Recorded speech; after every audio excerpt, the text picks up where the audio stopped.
We all went to live in Spain for a while. When we made Stronger Than Pride, we heard a lot of flamenco, and we went to like gypsy bars, and I think it's inevitable that that sort of creeps in, that atmosphere. You can't be in Spain and not be involved. And I really love acoustic guitar. It's just so incredibly soulful, and when you hear flamenco, it's like the elements almost, and I just think it's inevitable that that happened a little, that there was a little sort of flavour of that inside the album. After Stronger Than Pride, you know, it was necessary for us to take a break, I think.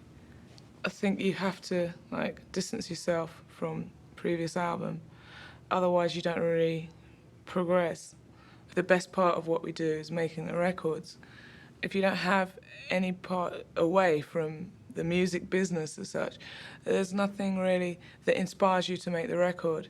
And although it seems that we've been away longer, because we go, the record comes out, and then after the record's out, we tour. So the gap between the records for us is shorter than for somebody who maybe gets an album from us. Basically, we need time between albums. We did quite a lot of things individually, you know, lots of things have happened in our lives since that time, since the last album. Did you create your image of Sade, this sultry, mysterious woman? I don't think I'm so sultry and mysterious, it's just that I don't want people to have too much of me. I feel that I put a lot of myself into the music. I don't want to sound like, you know, I resent giving it away. It's not like that, but I always feel that I put me there inside the songs, and that's how you get to know me. I think people think I'm mysterious because, you know, I don't do Coca-Cola adverts. That's the definition of mystery. I think the person who my friends know is probably quite different from the person people from the outside know. And I sort of consciously don't give too much of myself away because I like to live my life and I like to be myself, but I don't like to be too exposed. By chance, purely by chance, I was in a club and somebody I vaguely knew from the past said that they had a band and would I like to sing with them. They were rehearsing and they didn't have a singer. The singer had left them, and would I sing with them? And I just said, well, you know, I can't sing, so why don't you try asking somebody else? And they insisted that they were sure I could sing. I looked like a singer. So I said, okay, I'll come and I'll just come into rehearsals with you. And that's what I did. It wasn't the sort of music I would have wanted to be involved with. But so I did. I just sort of occasionally, maybe once or twice a week, went to rehearsals so that they had somebody singing the songs for them. And they wanted me to stay on, but you know, I didn't want to because it didn't feel right for me. At that time, I was working making clothes. I was working as a designer, and you know, that's what I assumed that I'd do. That I thought that would be what I'd do for the next several years. Then somebody else heard, yes, now I'm definitely a singer because I still can't sing, but I'm definitely a singer because I've been rehearsing with this band. And he was managing a band called Pride, and he came up to me and said, you know, would I join the band? They needed another backing vocalist.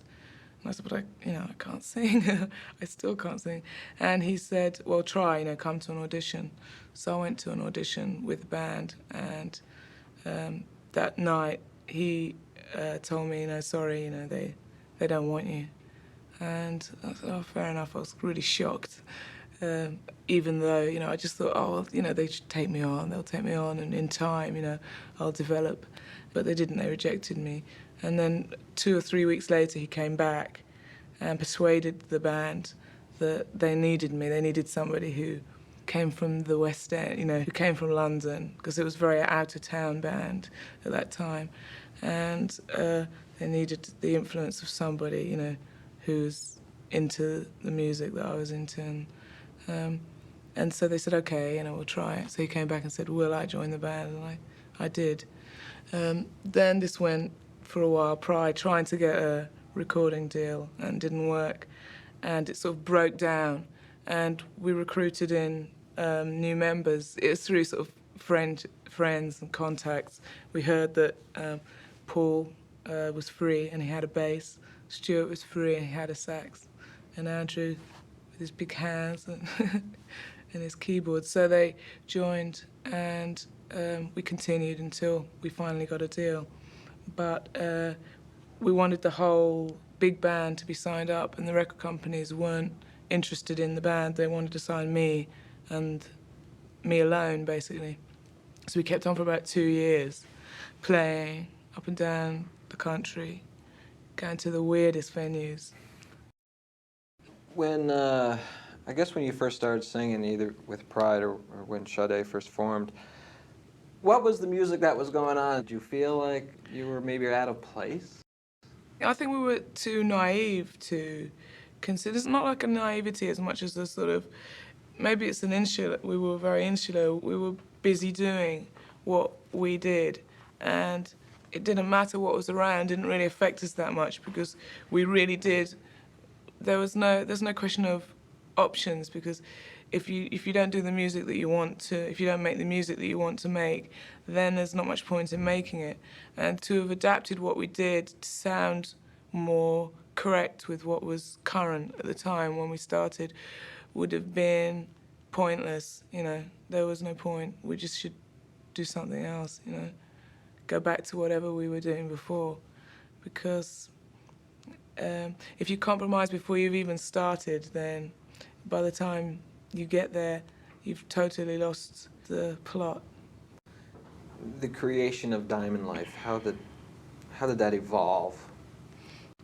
Well, we were given some studio time by Robin Miller, the man who produced us on produced Diamond Life, and so we had Your Love Is King and Smooth Operator were mastered before we went to the record company, finally, you know, to get signed. We still weren't signed after we'd finished those 2 songs. So we were really lucky in that we had something really concrete to show them. And then we got signed and then continued making the record with Robin.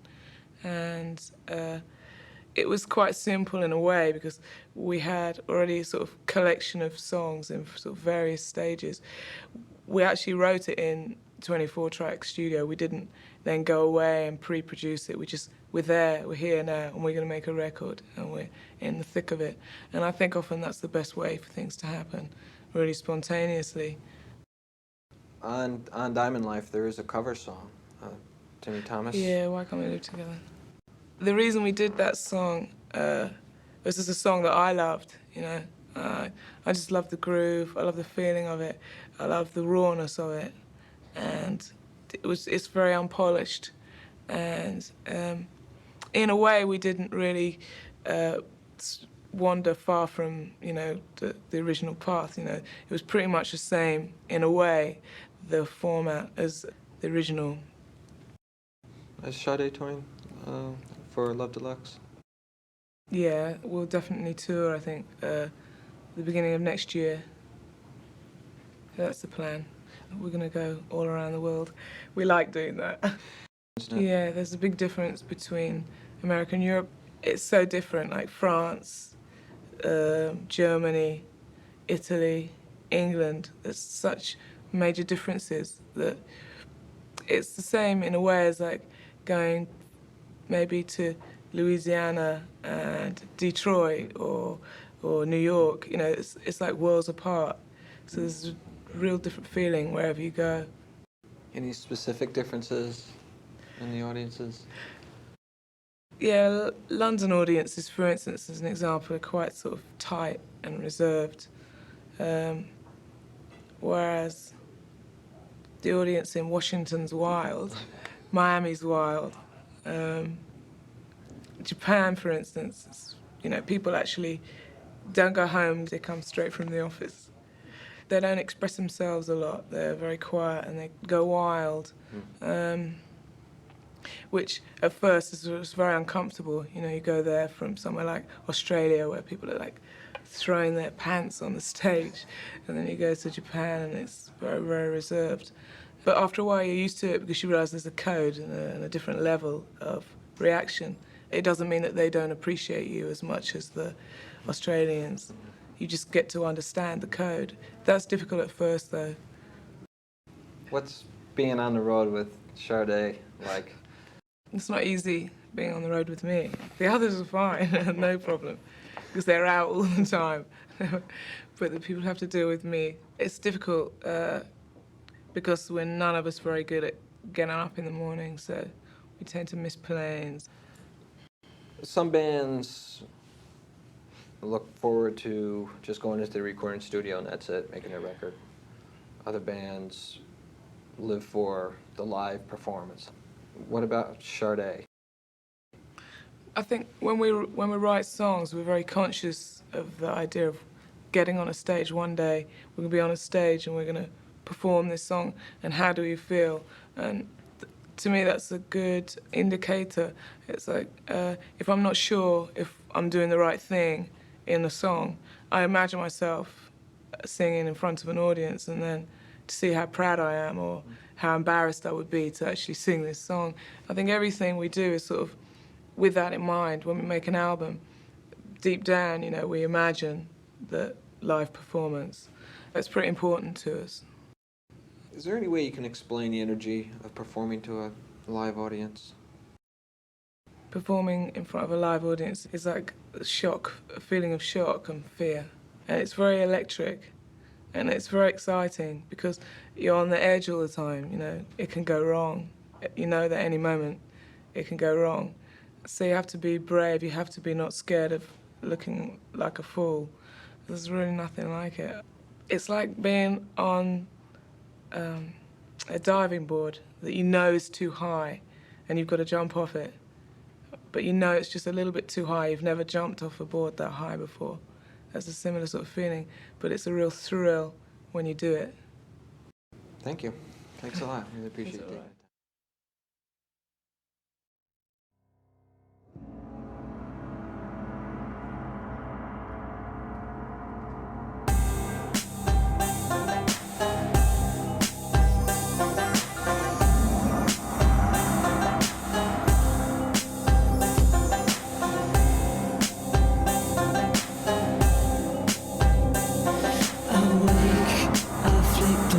It's dark, still dead of night. The clock says 5 to 3 alone. Still here with me, the sweat runs down my skin like the rise of fear.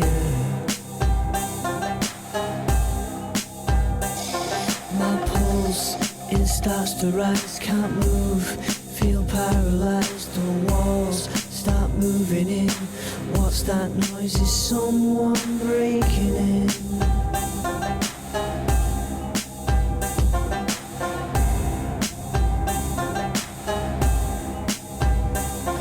Footsteps come up the stairs. I'm fucked, I'm not prepared. I'm mad, but super scared. Find my weapon of choice.